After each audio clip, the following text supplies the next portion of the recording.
Hello, everyone. I'm Jim Garrison. I want to welcome you to this session of Humanity Rising. And as we begin today, I have a very important announcement that I want to share with you with great gratitude for everything that everyone has done to support the U.S. Congress, as over the past several months and particularly over the last several weeks, they've come to closure on the UAP Disclosure Act, which is an amendment embedded in the National Defense Authorization Act of 2024.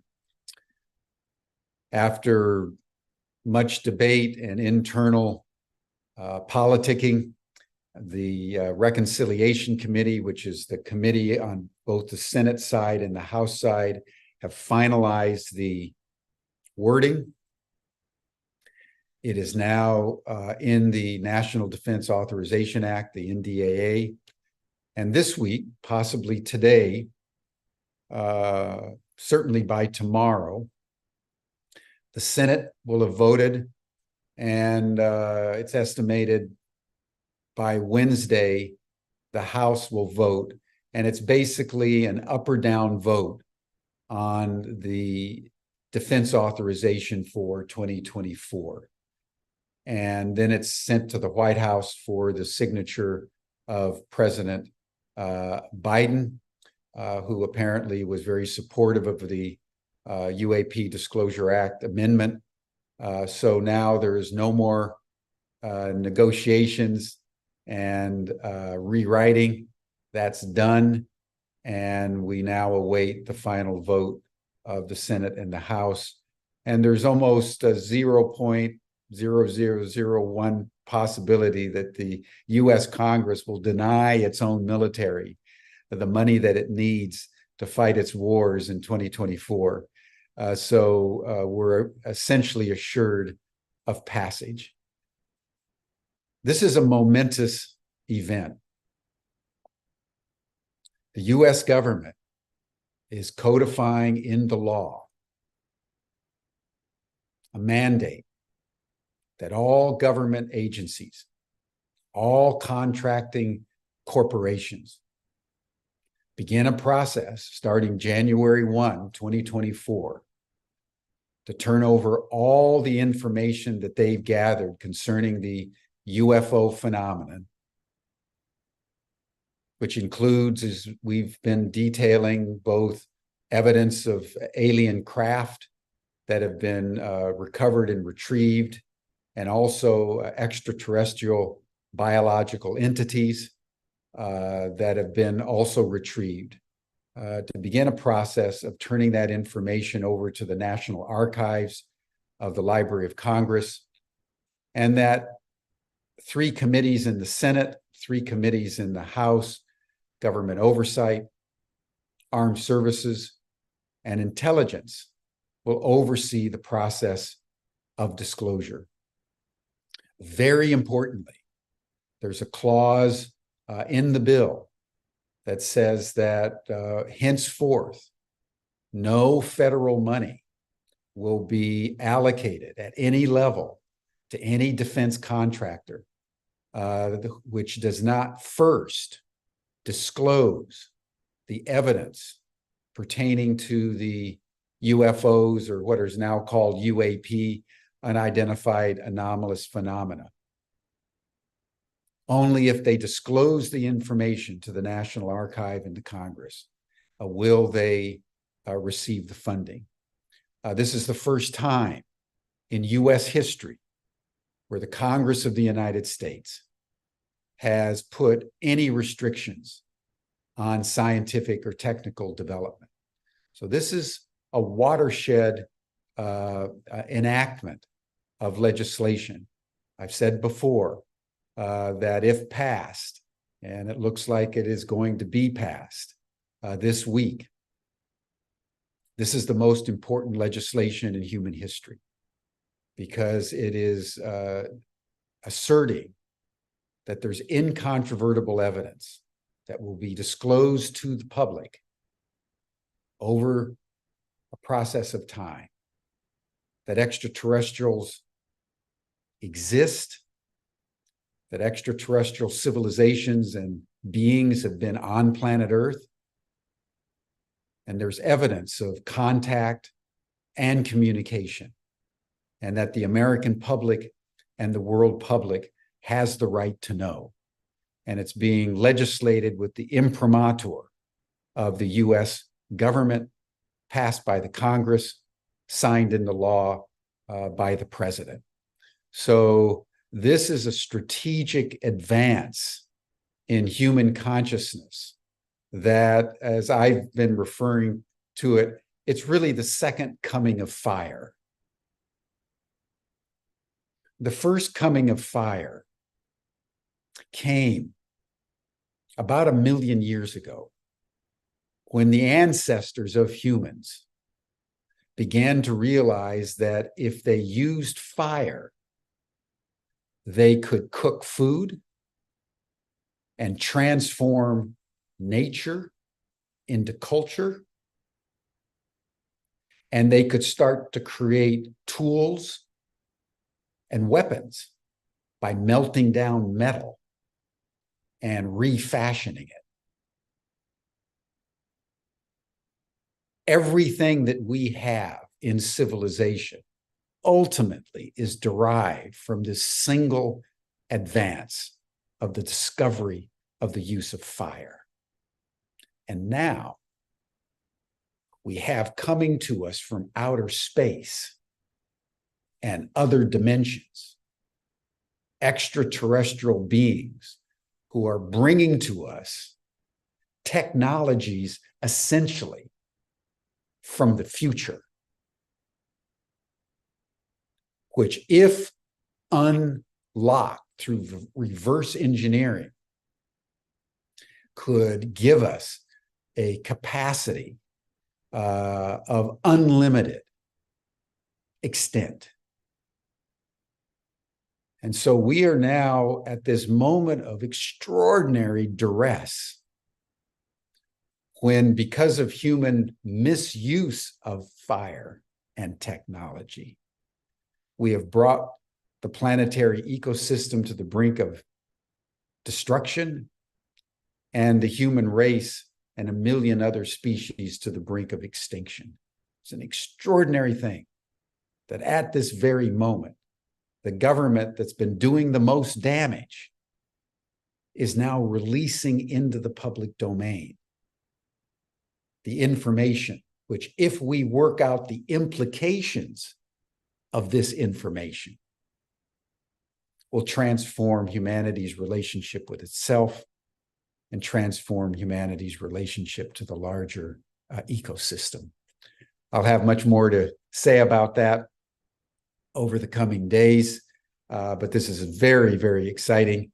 And Humanity Rising will be tracking this, and we'll be doing some special programming around the day and the time when President Biden, within the next week to 10 days, signs all this into law. It's synchronistic that we're contemplating these matters with the participation today of Jem Bindell, who's been working on a new book which is being published called Breaking Together, which is examining the breakdown and collapse of modernity, of Western civilization, of technological civilization, which we see all around us, and explores how we can put Humpty Dumpty back together again with other means, focusing on freedom-based principles, focusing on regeneration principles. It was Jem Bindell who really brought into popular conception, I would say, the notion of deep adaptation. It was his essay back in 2017 or so that received about 1 million hits and was reprinted and generated a global discussion that really led to the development of Extinction Rebellion, for example. We've had a number of sessions on Extinction Rebellion, as you all know, and as well as regenerative ecology and agriculture and human society. So Jem Bindell is at the heart of this discussion after decades in the environmental movement and the regeneration adaptation movement, and now is on a farm in Bali, from whence he's coming today. So Jem, I want to welcome you to Humanity Rising, and would like to begin with any comment that you would like to make about what I've just announced, and then we can get into our dialogue about your book. But welcome to Humanity Rising. Yeah. Well, thanks for the invitation, Jim. And I knew you were working on this because, how busy you've been on this in Washington. It's quite funny. I was remembering that one of my favorite issues of the National Geographic a few years ago had the cover with the "We're Not Alone," and I put it behind me when I had an interview about the book I did on deep adaptation a few years ago, and some people spotted it, but yeah, it is exciting to be alive at this time. It's odd because some people say, forget aliens, they just say it's exciting to be alive at this time of such terrible, tragic destruction of the biosphere and the collapse of societies. I mean, that sounds very odd. Like, why is that an amazing time to be alive? But it's certainly challenging us to question everything. The systems, the institutions, the culture that brought us to this point. And what is it about human psyche and the way we are that so many of us have just gone along with it and become numb to the pain and destruction? So there's quite a few people who think it might be some kind of dark night of the soul, some collective rite of passage for humanity. And because of that, they feel that it's a fascinating, if still very painful and troubling time to be alive. So there's the sort of the dark excitement. And then you've got the other side, which is, suddenly all this disclosure. And it's, for me, I haven't followed it closely like you. I have always believed there must be life elsewhere in the universe. If life exists here, it's the potential of the universe for life, and the universe is so immense and eternal, or whatever word we may use in our human conceptualization. We use the word infinite or eternal. So life must exist, but the question always would be, could there be complex civilizations that would last long enough to therefore be able to travel the vast distances or go into different dimensions in order to appear here and influence us in any way? And what was it? A couple of NASA scientists wrote a paper about it, didn't they? The Silurian hypothesis, Gavin Schmidt. And they concluded, no, didn't they? They concluded really unlikely that there would have been. I think they were particularly looking at the idea of ancient alien civilizations before our one. Or the other idea was that planet Earth could be producing complex life forms that would achieve civilizations entirely endogenously, and then those civilizations would just disappear because of tectonic plates, and we would have no record of them. But they stayed in their a certain mode, a certain way of being, and they said probably not. But now we're going to have huge amounts of new data. Is that right? It's going to be irrefutable. Basically, from the basis of what you're saying, privately from the people you know in Washington that there's huge amounts of data, and this is all going to become public.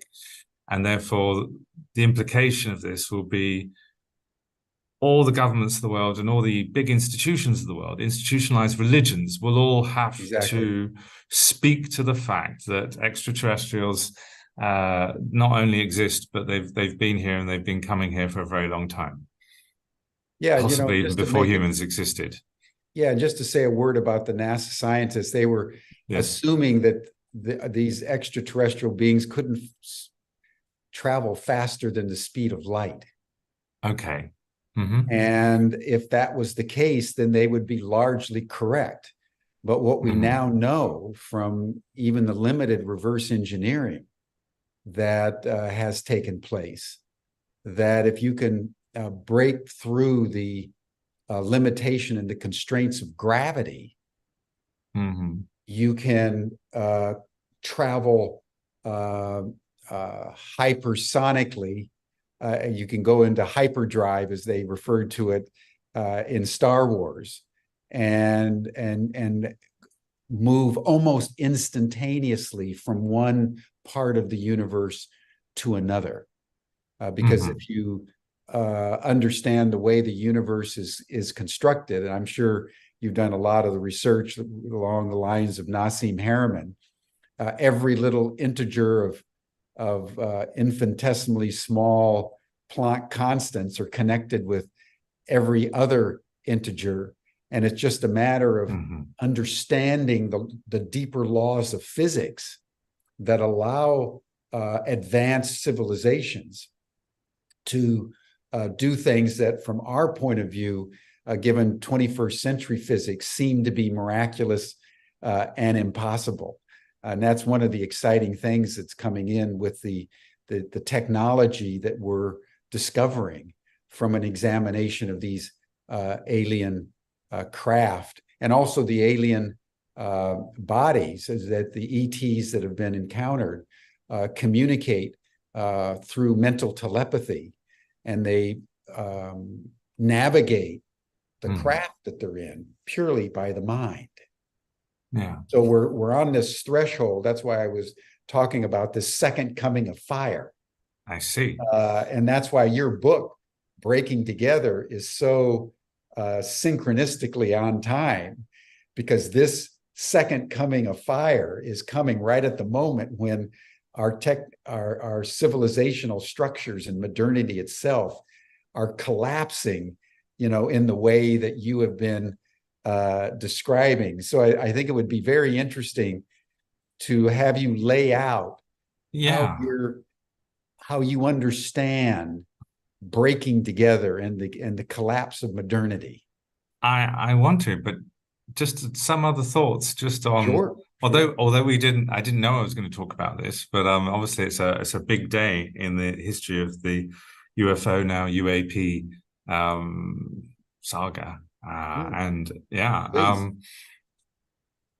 so for me, whether it leads to something, for me, whether a technology leads to a positive or a negative outcome is not innate in the technology, and it's to do with how we respond, what institutions and what level of consciousness, what aspects of of who we are as humans are involved in the deployment of that technology. And that's a fairly obvious statement to make, isn't it? But it's one to keep in mind here as we think about, well, who or what will have access to these technologies, who or what has had access to these technologies over the decades or centuries already, perhaps. And also, this could add to this kind of loss of bearings, loss of a sense of certainty and familiarity, and a sense of belonging and a sense of identity and worldview for people. And that can lead to very terrible outcomes. So some analysis of, for example, the rise of fascism in Europe is that it was because of all the incredible structural changes in the economy that meant that you just didn't do what your dad or mum did.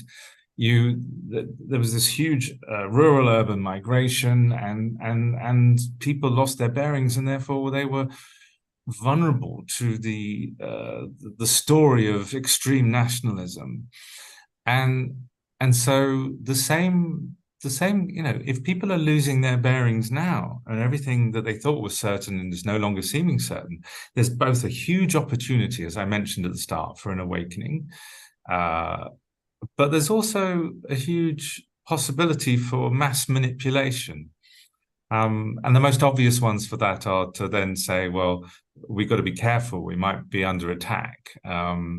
Or a new kind of arms race. Like, you know, we have to put huge amounts of national resources into what did you say, reverse engineering and enabling our military with this, because if we don't, they will, the Russians or whoever.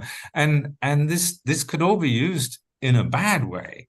It just that the existence of extraterrestrials being acknowledged and the access to their technologies doesn't mean that suddenly all the problems of humanity disappear.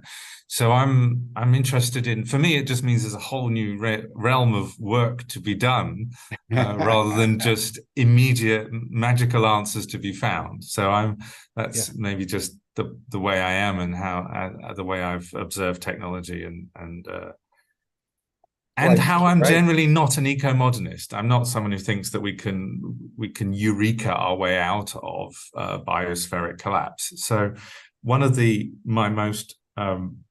my favorite, there's a Facebook group called Doomer Humor, and they post memes. Everyone just posts memes, and they're kind of funny. One of my favorite ones from the past year was where an alien spacecraft's there, and the human is going, "Oh, wonderful, save me!" And I think the world's looking a bit bad, burning perhaps, but they're not beaming up the humans; they're beaming up the rest of all the other species on the planet.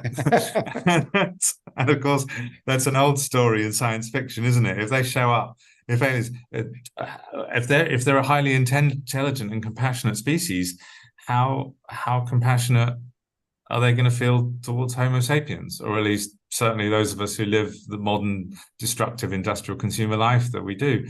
So who knows? Yeah. Who knows what any of this is going to mean?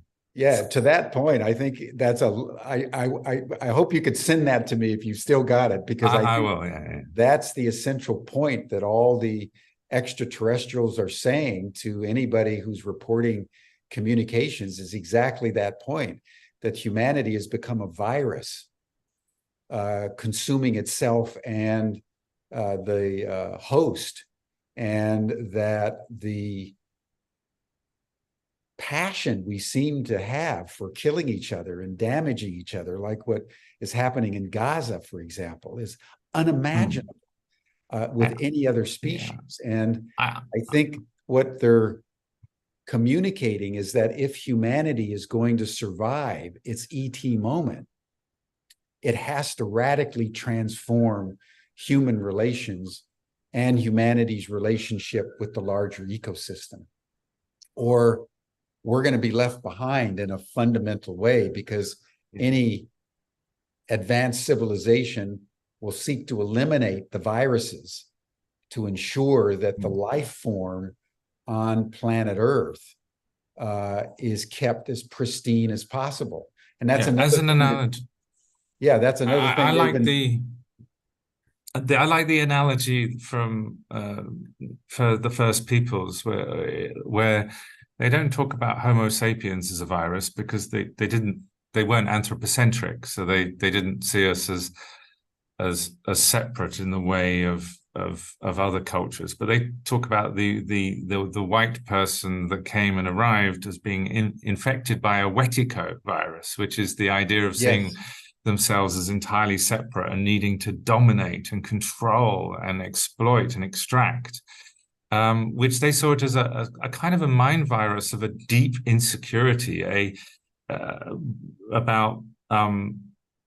it comes from a perspective of oneself as being separate and fundamentally mortal, and really kind of scared about that at a deep level, even if we cover it over with whatever stories we have about culture and so on. So and I mean, so all the ancient wisdom traditions approach this issue, don't they, about how if we become so hooked on this notion of ourselves as separate, conscious, mortal selves, that then we can live in fear.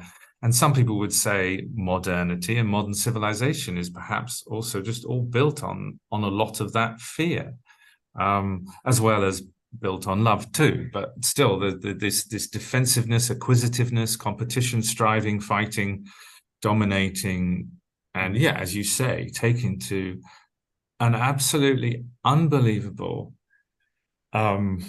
outrageous, despairing extreme with the situation in Palestine and Israel right now. Yeah. Yeah. Um, Exactly. and yeah, It's well,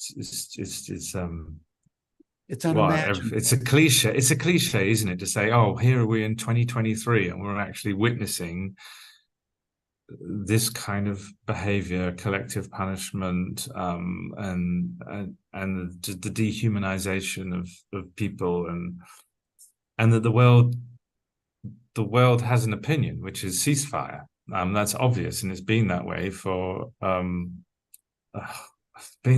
a long time.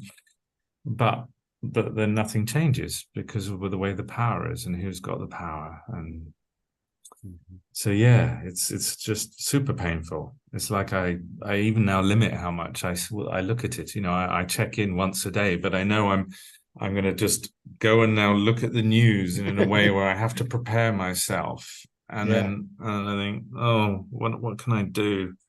Yeah. And yeah, I mean, those are the people like me who've been anticipating or believing we're witnessing the collapse of modern societies, a kind of a creeping collapse, a process that unfolds over time. We expect to see more and more suffering, more and more destruction. But yeah, didn't expect to see Yeah. Not at this level. quite as dramatic, intense, and full of hate and excused with lies. And then of course it also feels like we're just at the start of something, because it will be impossible for now, I guess, it's almost inevitable now, there will be tens of thousands of Gazans dying of diseases, um, no matter what humanitarian action could happen now. So that it's impossible for countries to stand by, or individual terrorist groups. And so we're going to see a whole bunch of awful stuff happening as a result of this. And so clearly lots of people will think, well, it's so obvious, then the people in power must know this, and therefore they're allowing it to happen or wanted it to happen, and why. So it's very fertile ground for those kind of theories, particularly coming on the back of the whole COVID debacle, where looking back at it, I mean, so many people now agree with me with the benefit of hindsight, and I tell them, well, no, when I was critiquing the overly pharmaceutical, authoritarian, narrow-minded, and fake moralizing response to the virus, there was good data and science at the time. I was just pointing to that and saying that doesn't fit. If the infection fatality rate is that low, then why are we doing this for everyone? Or if the best study on masks shows they don't really work for this kind of virus, then, well, people can wear them if they want to, but why are we mandating them? It was just, so there's the science which isn't fitting with the narrative. So yeah, because of that, there's a absolutely fertile ground now for conspiracies left, right, and center. So, and picking your way through all that is really difficult. Now, in my book, I chose to stay as logical positivist as possible, while also still being a systems thinker. So many of your followers will know in Ubiquity University that not only is the Enlightenment, and then from that all the way through the scientific revolution and the logical positivist approach to knowing reality, not only that is incredible, it's divided up realms of knowledge into silos in ways that you miss relationships and systems. And you can't really get a good understanding just by sticking all those things back together again. And that's what we've seen in climatology. That's what they've tried to do, stick it all back together again with the IPCC, but then they've missed what's a lot of stuff that's super salient. So yeah, I take an approach which I call critical integrative interdisciplinary research analysis. That's a mouthful, but I try and use my training in research methodology and discourse analysis to look at different fields of knowledge and see what is salient and actually what is self-referential, integrated an Yeah, well, integrated point of view and a systems point of view. when I mean That's salient, key. I mean to real people's lives and what's happening in the world, rather than the minutiae of a semantic debate, which writing about will help get you published in order to advance your career, which is unfortunately what drives institutionalized research. So yeah, I took that approach. The first half of my book delves into all manner of areas. I did it with a research team, agronomists and economists, environmental scientists, climatologists. Some of them are named in the acknowledgements, some didn't want to be. It's such a controversial topic. And I concluded that modern industrial consumer societies began breaking down prior to 2016. Indicators like the Human Development Index, the reports on the lack of progress on sustainable development goals, even Numbeo quality of life indices all point to this decline. Yes. In the majority of countries on all populated continents since around 2016, and some of that data is 2 years old that goes into those indices. So I talk about it in the book. That in 2015, when the world leaders gathered in New York, were on the stage announcing the Sustainable Development Goals, Agenda 2030. Well, actually, for the majority of the people on stage, their countries had already began their decline. And because it's an irreversible decline, and that's what I show in the book, that it's breakdowns in the food system, energy system, biosphere, and climate, and economy and monetary systems, which is why these are global trends. They're happening everywhere, nearly everywhere. So this is the reason for this disjuncture between what is said by those who control the microphone, those who are in charge of social media, mass media, the politicians, the professional bodies, and what's really happening is they're all elites. They can buy themselves out of trouble. They can cope with the cost of living crisis. I mean, when a normal person asks me, well, what is collapse looking like? I said, well, have you looked at the prices of your grocery bill over the last 3 years?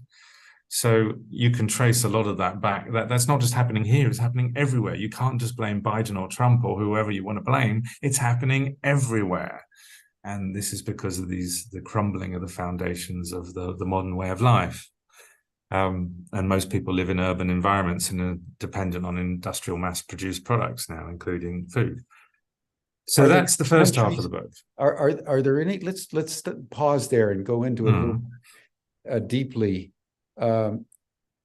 Two questions. One, are there any countries that are an exception to this? Would China, for example, with its 8 to 10% growth in the economy over decades, is that an exception to this, or is it caught in the same collapse? And secondly, I'd love to have you comment on why 2016 in relation to Otto Spengler's Decline of the West, written in essentially 100 years ago in Europe, where he was seeing that the entire edifice of Western civilization had begun its slow demise toward collapse. So presumably, if we reached sort of a critical juncture in 2016, there was a precursor to that. So I'd love to have your comments, Jim, on the precursor to 2016 as well. But you're saying this is universal. There's no countries that are outside of this malaise.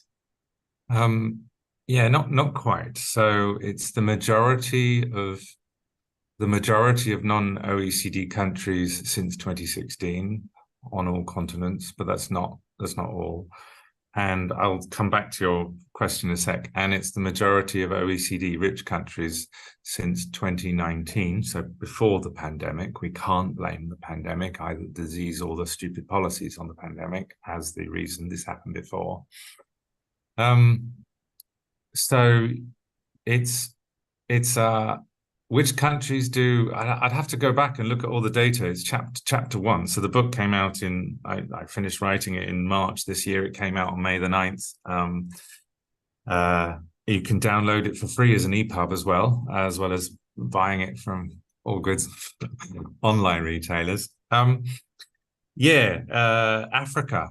I don't know how well Africa has been doing. Different countries in Africa, um, and I'm talking about sub-Saharan Africa. They bucked the trend. They were doing quite okay, but remember, some of this data is a bit old. So, and I was only, the last I was looking at it was in 2022. And so the data will have been, a lot of the data for the Human Development Index would have been from 2020 that I was seeing in 2022 during the research. And so we don't know quite how well they're doing now. I'd have to look at it again. So how does that relate to your thing, your question about the 2016? Yeah, in fact, I just say prior. It started sometimes prior to that, and I mean, in different countries, different times, and it's very difficult. It perhaps could be impossible and quite arbitrary to put a start date on it, just as it would be to say when is collapse complete, you know, and so and you how don't long go this into process. the sort of the etymology, as it were, of the collapse. You're I just do. trying to Oh, detail oh. the data around the Hmm. 2016 turning Yeah. point. Well, I do delve into the scholarship on past civilizational collapse, and I look at what the definitions of collapse have been, and it's the demise of the demise of a culturally represented economic political orders, because often, you know, you've got people digging and finding things and trying to construct a notion of what the culture was. So the demise of that within a generation that doesn't come back in a similar form, and you don't get another complex culture for a few generations. There was one paper where they actually tried to put this kind of precise definition on it. My own definition is just it's an uneven ending of normal modes of sustenance, shelter, entertainment, meaning, just normal life ending in an uneven way. The crucial aspect of the word collapse for me is that what's breaking doesn't get put back together again. So we don't put Humpty Dumpty back together again. It doesn't happen. What comes next is going to be different. And there are lots of people who think we're too far gone, and that it's going to be a struggle for our species to even survive to the end of the century. For me, I respect that view. There's some evidence for it, but I don't conclude that, because I'm sticking to what I think I can demonstrate, and that's but what I'm doing is I'm looking at the data, as you say, and then I'm extrapolating. So I'm not saying that, and then at this point, suddenly magical innovation or alien technology changes everything. I'm just saying all these trend lines continue. That leads to collapse, and also we're seeing the evidence of that already. So we're already in that process. People who criticize me, then they're abandoning scientific method just to say that somehow we'll magically fix things, You're saying that the data shows that in virtually every country, developed, less developed, the quality of life and economic indicators are declining. So not all economic indicators, because we've got this magical nonsense indicator called GDP, and that can go up. That can go up even if everything is going wrong. As you know, you get more GDP even if there's just awful stuff happening. Oh yeah. I'm sure Israel's GDP is going to go up with this war. Yeah. Right. Yeah, as Kat Haber says in the chat, goofy decisions produce GDP. Yeah, goofy and grotesque as well. Grotesque decisions produced, and profited from. So I wouldn't say virtually every, and it's not all indicator, but I'm saying the majority of countries, the majority of people in the majority of countries, indicators. Yeah. So, for example, life expectancy is going down in the majority of countries now, and yet you don't hear about that, and that there's a narrative of progress that is so dominant in modern culture. It's just assumed. So we don't. No one's talking about how we're in an era of collapse and things are going to be more and more disrupted, and ways of life are going to decline, become more difficult. So how can we be creative and positive and help in that context?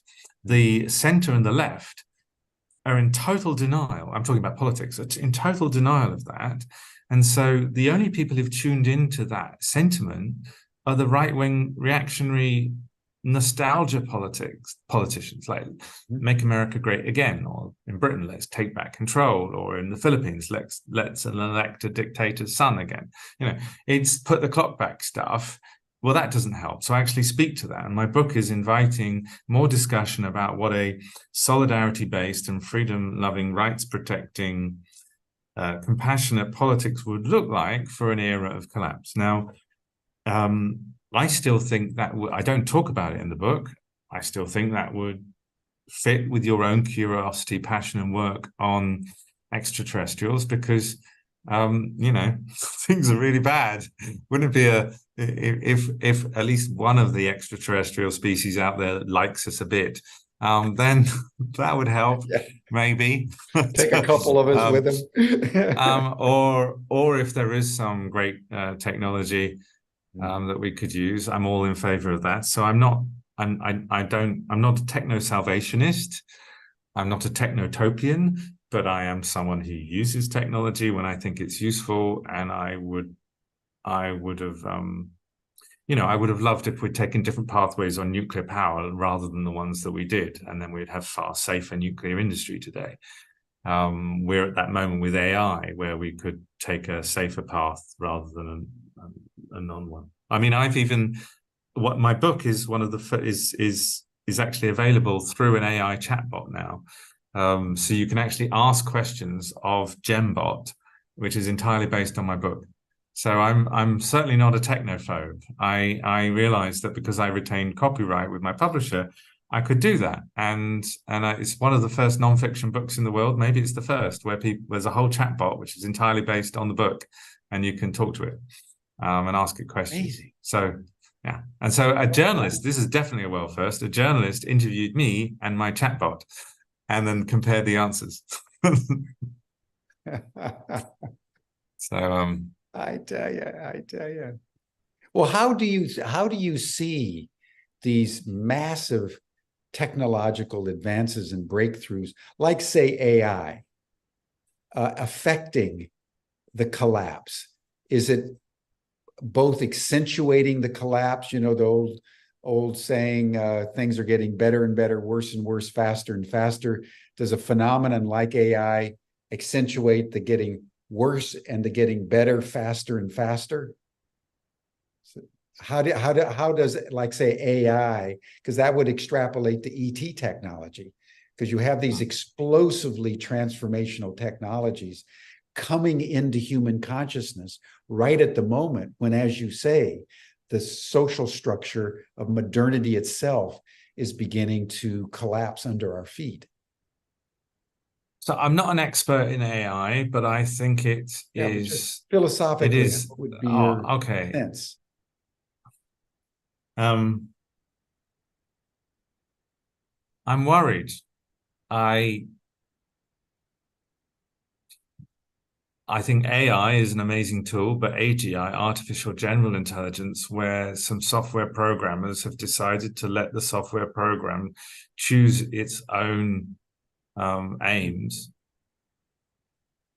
And when I use the word choose, I mean, that can be, you know, that those processes are not like our forms of choice. We get super philosophical about that. There's a whole book in my chapter about so is there free will if we're going to be interested in maintaining freedom in this era of collapse? And you've got to go back to some of the first principles, whether from scientific or spiritual perspectives around free will. But yeah, I actually think that the market, there was a big marketing of the idea that AI was conscious, and that was to base it, that's pure propaganda to actually get the AI companies off the hook. No, the AI companies will be the ones responsible. If societies are destroyed and people die because of an AI, then that's the software it's whoever programmed and released the software who's culpable. And so it's just pretending that there's some sort of moral volition in a software program, which is sort of the cover for the people like Elon Musk in the world. So I see through that completely as a discourse analysis. I'm a sociologist, and I think, no, you're just concocting this story to protect yourselves. You're culpable for the damage done by artificial general intelligence, if there is significant damage done. But yeah, I mean, they're even thinking about helping attack drones choose their own targets. Yeah. So they're absolutely they're going full.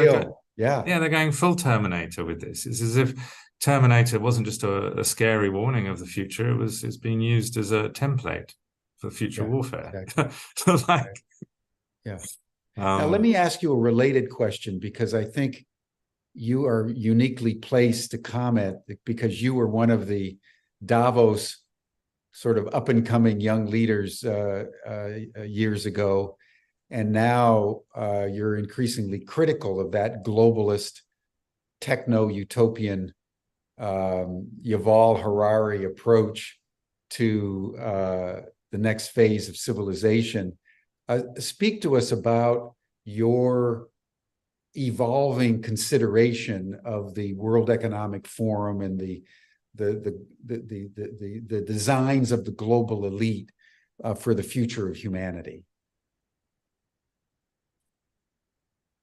Yeah, so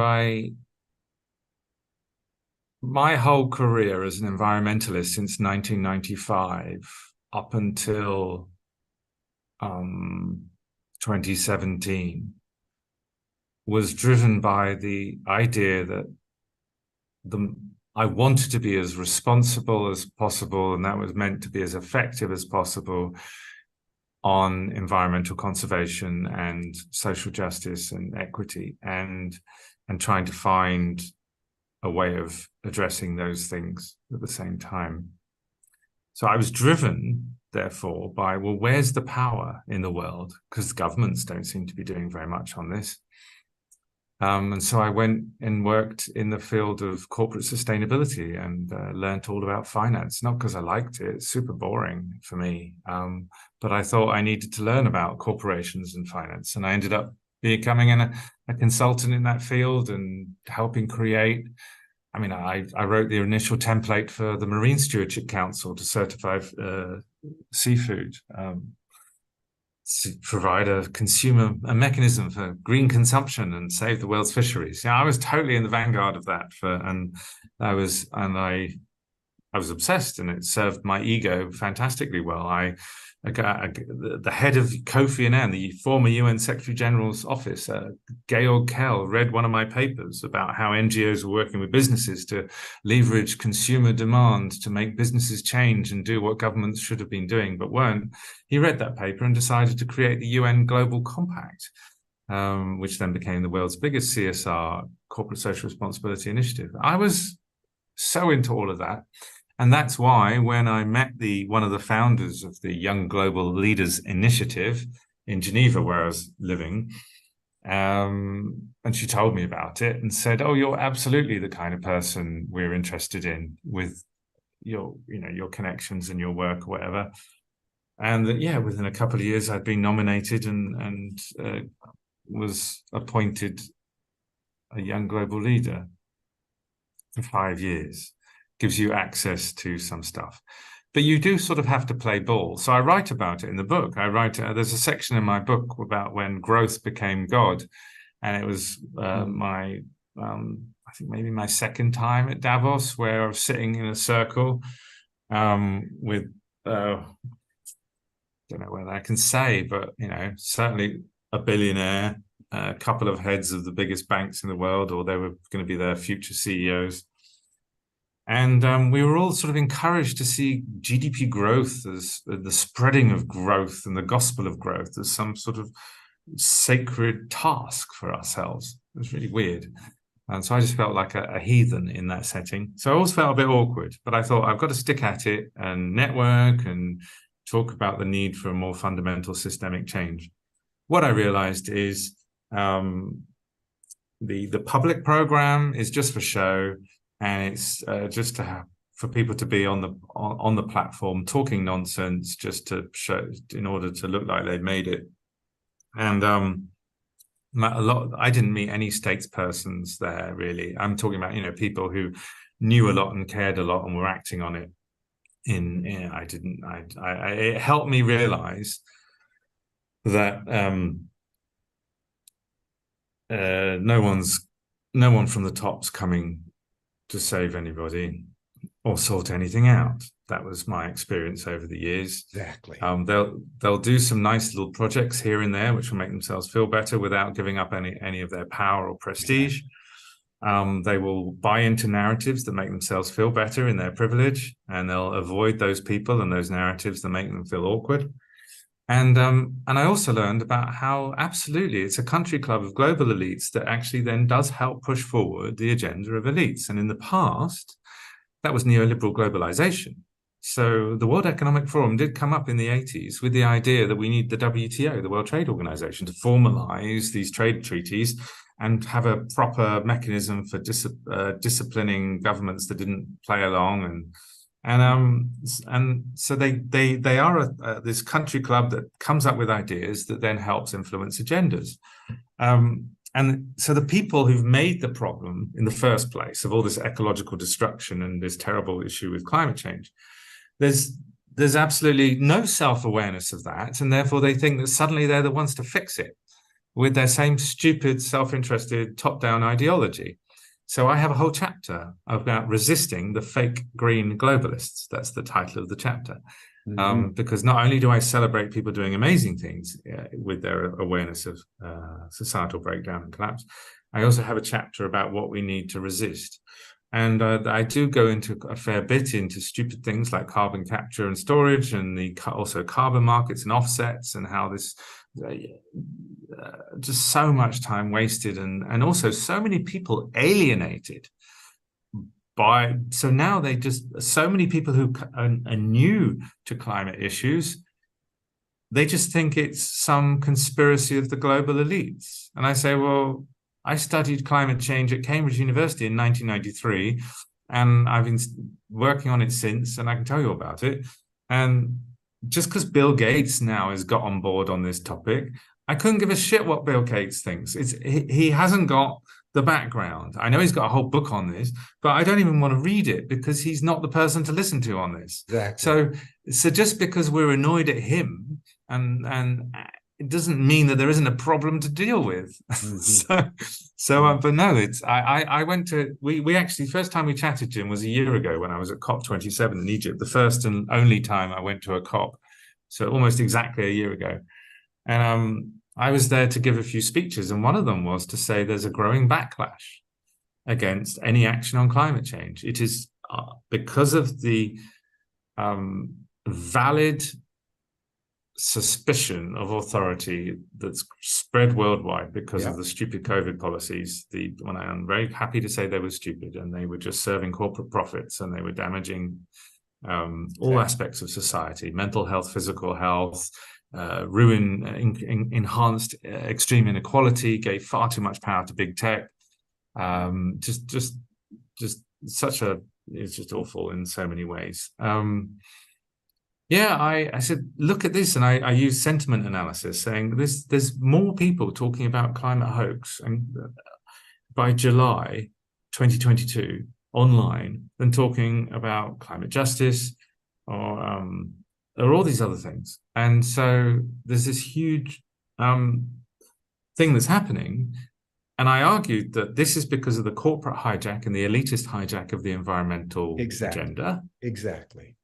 And the reactionary right-wingers who saw an opportunity to jump on the medical freedom movement and the integrative health movement.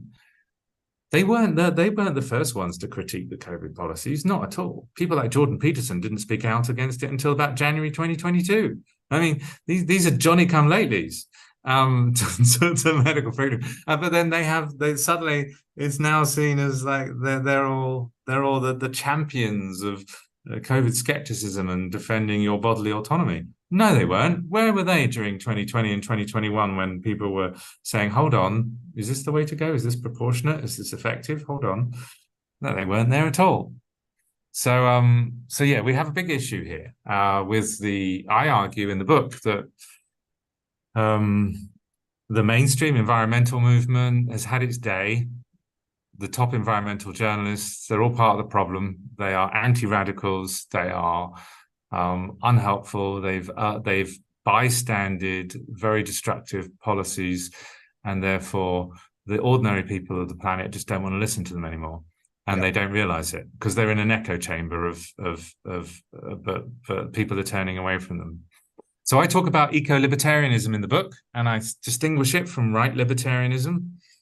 And it's basically, I talk about the monetary system and how the monetary system exploited us, manipulated us. And so it's not human nature and therefore human free will which created this mess. It's actually our unfreedom and our coercion which led to this destruction. And we need to free ourselves from these systems of oppression. And sadly, it doesn't look like we can do that at a national scale or global scale, and therefore things will continue to collapse. And therefore, when we collapse, we're going to collapse into community. And what we can all work on is what we find there when it's all we have. And so that's why I've decided to get on with my life here, where I can do more than if I was living in an expensive country where I couldn't do very much. That's why I've moved to Indonesia and I'm doing a regenerative farm here. That's brilliant, Jim. And I know you need to go, but I just want to say that this last point that you're making, I'd love to have you back just to talk about eco-libertarianism, because it's the collapse of our freedom at all kinds of levels that is constituting a major part of our predicament. That there's a relationship between the indicators of well-being in the world and the quotient of freedom or unfreedom as individuals in society. And this whole notion of eco-libertarianism, I think, is a brilliant context within which to understand, in the midst of collapse, what does one do? Yes. So my first few years since I concluded that things were as bad as they are, I focused more on the psychological and emotional side, the how to support people who were reading my stuff or who had already reached that place, because it was quite an upsetting, disturbing place to be. So it was all about dialogue and support. But this book is much more political. That's why we created a Humanity Rising, by the way, with that same instinct. Let's at least dialogue. Yeah. Let's So that in my case, that became the Deep Adaptation Forum, but I left that a few years ago to do other stuff. And my book is more yang to the DA-DAF yin. It's more saying, well, why are my views on why I think this happened and what we should do about it, and also who's going to make it worse. So not only what can we do, but also what should we be wary of and try and resist. I actually wrote an article for a website called braveneweurope.com on eco-libertarianism, and I'm very clear that it has its antecedents in the traditions of left libertarianism. So Murray Bookchin is pretty famous in the States, isn't he? So he'd be one key thinker in that field.